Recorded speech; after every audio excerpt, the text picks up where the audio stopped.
नमस्ते और आप सबका स्वागत है वेल ऑफ हॉरर्स के एक नए एपिसोड में।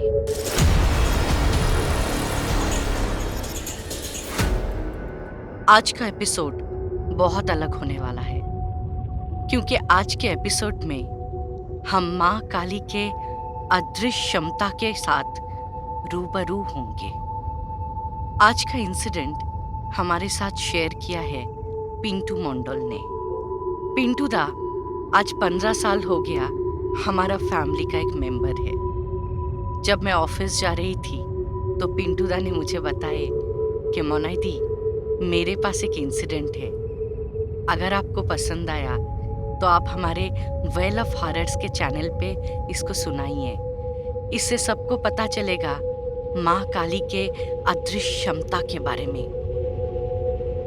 माँ काली के अदृश्य क्षमता के बारे में हम सब ने अलग अलग तरीके से सुने थे, लेकिन इस बार का ये जो इंसिडेंट मैं सुनी हूँ बहुत अजीब था।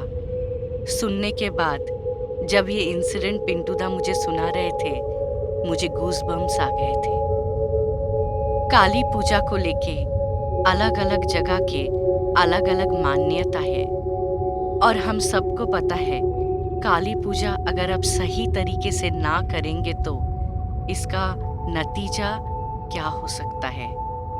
अगर सही तरीके से काली पूजा नहीं हुआ तो उसका परिणाम भयंकर हो सकता है, आपको अपना जान भी गंवाना पड़ सकता है। इंसिडेंट शुरू करने से पहले अपने अपने ईयरफोन्स लगा लीजिए, लाइट्स ऑफ कर लीजिए और रेडी हो जाइए माँ काली के अदृश्य क्षमता के साथ रूबरू होने के लिए।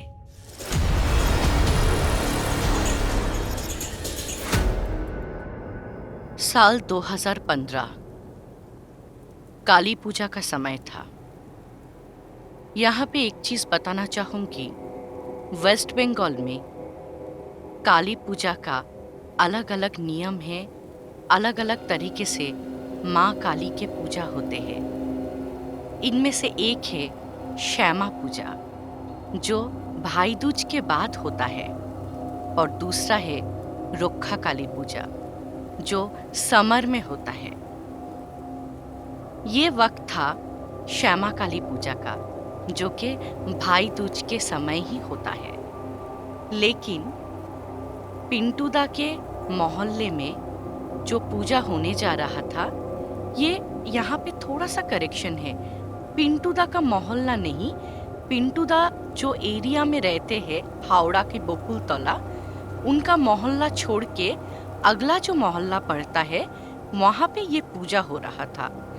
तो माने तो उनके एकदम नजदीकी जगह पे ही वो पूजा हो रहा था। तो वो जो एरिया में काली पूजा हो रहा था, वो लोग श्यामा पूजा के टाइम पे रुक्खा काली पूजा कर रहे थे। यहाँ पे माँ का मैं थोड़ा विवरण देना चाहूंगी। जैसे कि श्यामा पूजा का जो माँ होते हैं, जो प्रतिमा बनते हैं, उनका कलर अलग होता है, वो नीले कलर में आते हैं और हाइट भी बहुत बड़ा होता है। लेकिन रुक्खा काली पूजा का जो प्रतिमा बनते हैं, उनका हाइट 2.5 फीट से ज़्यादा नहीं होता है और उनका लुक्स भी श्यामा माँ से बहुत अलग होते हैं। पहला गलत चीज़ तो ये हो रहा था कि श्यामा पूजा में वो लोग रुक्खा काली पूजा कर रहे थे। जब वो लोग मूर्तिकार के पास गए थे माँ को लेके आने के लिए, तब उन लोगों ने एक बहुत बड़ी गलती कर दी है। सब लोग शराब के नशे में धुत थे और उन लोगों ने दान बिना देके माँ को लेके आए थे।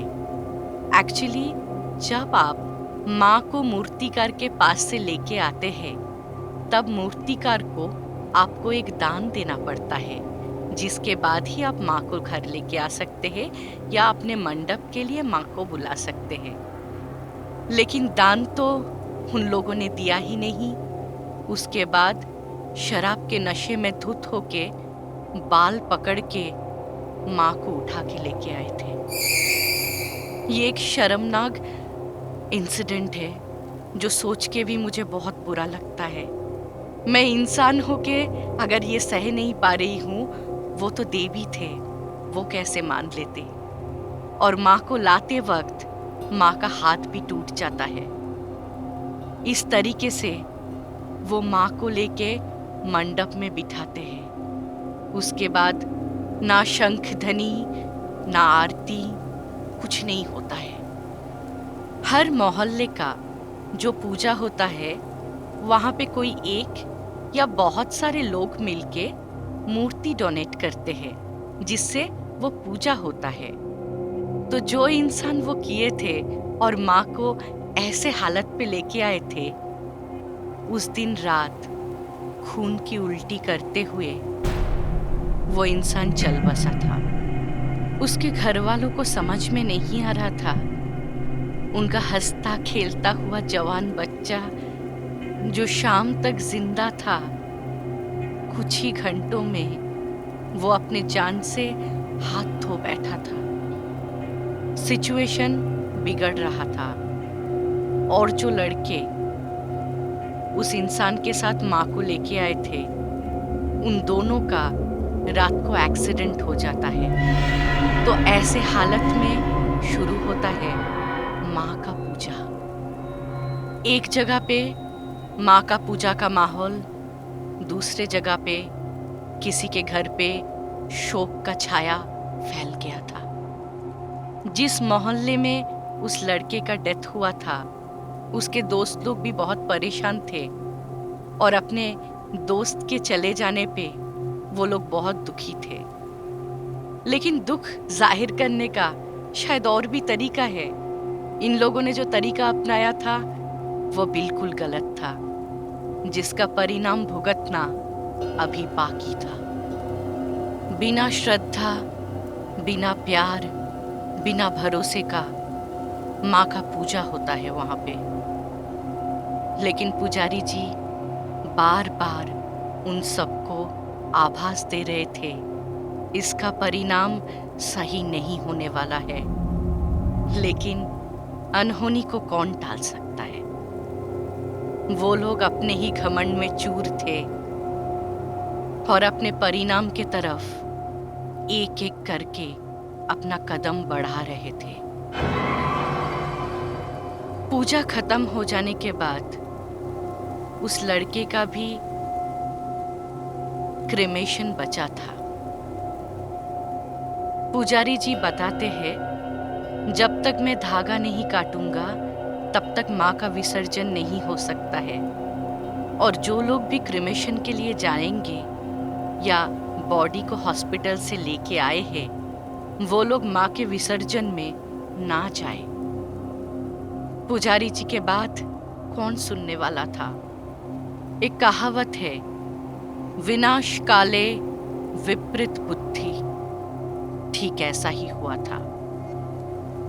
जहां पे मंडप में माँ को बिठाया जाता है, माँ के चारों तरफ 4 मिट्टी का घट रखा हुआ रहता है और वो धागे से बंधा हुआ रहता है। माना जाता है कि माँ को उस समय के लिए वहां पे बांध के रखा हुआ है ताकि माँ कहीं और ना जाए। लेकिन मोहल्ले के वो लड़कों ने किसी भी चीज से नहीं डरे। वो लोग वो धागे को खुद काटते हैं और पुरोहित जी का वेट ही नहीं किए। हॉस्पिटल से बॉडी लेके आने के बाद पुरोहित जी के बार बार मना करने पे भी वो लोग धागा काटते हैं और माँ को विसर्जन के लिए लेके जाते हैं। और समय था वो अनहोनी होने का। आज भी वो लोग नशे में धुत थे। आज का बहाना था वो लोग अपने दोस्त के गुजर जाने पे दुखी है। लेकिन अभी समय था माँ का सामने आने का। वो लोग माँ को पकड़ के धक्का मार के माँ का विसर्जन करते हैं। लेकिन विसर्जन के बाद माँ डूबती नहीं, वहीं पे खड़ी हुई थी। ये देख के सब लोग डर जाते हैं। लेकिन जो लोग विसर्जन के लिए आए थे वो लोग तो शराब के नशे में धुत थे। उनको लगा माँ को डुबो के ही हम लोग जाएंगे, और वो लोग पानी में उतरते हैं माँ को डुबाने के लिए। लेकिन माँ का अलग ही चमत्कार था। वहां पे जो लोग माँ को डुबोने के लिए उतरे थे पानी में, वो दोनों डूब जाते हैं सबके सामने। करीबन 50 से 100 लोग खड़े होके ये नजारा देख रहे थे, लेकिन हर कोई डर रहे थे सामने आने के लिए। सिचुएशन सही नहीं है देख के एक पुलिस वाला आते हैं उनको हेल्प करने, लेकिन जैसे ही वो माँ को हाथ लगाते हैं उनके घर से तुरंत फोन आता है, उनकी बेटी हॉस्पिटलाइज्ड हुई है और उनको वहां से चले जाना पड़ता है। इसके बाद और कुछ लोग माँ के पास आते हैं। उस दिन जिन जिन लोगों ने माँ को हाथ लगाए थे उन सब के साथ अनहोनी हुआ था। ऑलरेडी 2 मौत और हो चुका था, इसीलिए सब लोग डर के वहां से भाग जाते हैं और वहां पे भीड़ जम जाता है और उस मोहल्ले में शोक बढ़ता रहता है, अपनों को खोने का गम।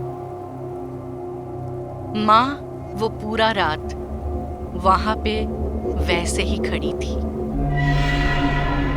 बोकुलतला एरिया में एक बहुत बड़ा मंदिर है, पोंचानन तला। शायद आप में से बहुत सारे लोग जो लोग हावड़ा से सुन रहे हैं आपको पता रहेगा।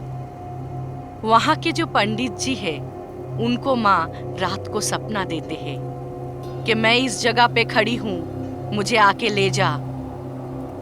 पुरोहित जी सुबह उठ के ढोल ताशे बजाते हुए नए कपड़ों के साथ माँ को लेने जाते हैं, लेकिन उनके मन में भी बहुत बड़ा डर था क्योंकि इतने सारे लोगों का मौत हो गया है। वो जो पुलिस वाले आए थे उनका बेटी हॉस्पिटलाइज्ड हो गया है। जिसने भी अभी तक माँ को हाथ लगाए हैं उनके घर अनहोनी ही अनहोनी हुआ था। फिर भी माँ का नाम जपते हुए पुरोहित जी नए कपड़ा लेके माँ के पास जाते हैं और उनको कपड़ा पहना के गोद में उठा के लेके आते हैं और लेके आके अपने पंचनान तला वाले मंदिर पे उनका प्रतिष्ठा करते हैं। फिर शुरू होता है माँ का पूजा। दूर दूर से बहुत सारे पुरोहित को बुलाए जाते हैं, बहुत बड़ा यज्ञ होता है, बहुत बड़ा पूजा होता है। और जिनके घर के बच्चों ने माँ के साथ ये बदसलूकी किया था उनको सपना आता है तुम लोग निर्वंश हो जाओगे, क्योंकि मुझे अभी पूजा चाहिए। मेरे साथ जो बदसलूकी हुआ है मैं तुम्हारे परिवार को छोड़ने वाली नहीं हूँ। भले ही शोक का माहौल था, लेकिन उनके परिवार वाले माँ के पैर के पास आके गिर जाते हैं। 2-3 दिन तक माँ का पूजा चलता है, यज्ञ चलता है। उसके बाद माँ शांत होती है और आज भी माँ उस पंचनान तला में स्थापित है। बहुत धूमधाम से आज भी उनका पूजा होते हैं। तो ये था आज का हमारा माँ के अद्भुत क्षमता का सुपरनैचुरल इंसिडेंट। आप लोग बताइए आप लोगों को कैसा लगा।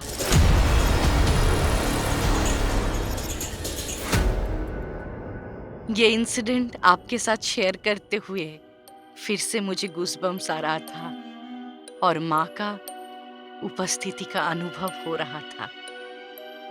अगर आपको हमारा आज का इंसिडेंट अच्छा लगा तो लाइक, शेयर एंड सब्सक्राइब कीजिएगा और भी लोगों को सुनाइएगा माँ का अद्भुत क्षमता के बारे में। अगर अभी तक आप इस फैमिली का मेंबर नहीं बने हैं तो सब्सक्राइब बटन को प्रेस करके बन जाइए वेल ऑफ हॉरर्स फैमिली का मेंबर। थैंक यू पिंटू दा, थैंक्स अ लॉट एक इतना अच्छा real incident well of horrors family के साथ शेयर करने के लिए। आगे और भी इंसिडेंट है पिंटू दा के पास जो आगे के कुछ एपिसोड्स में हम लोग सुनेंगे। अगले हफ्ते मिलते हैं कुछ और नए रियल हॉरर इंसिडेंट के साथ या सुपरनैचुरल इंसिडेंट के साथ। अभी के लिए good night and stay tuned.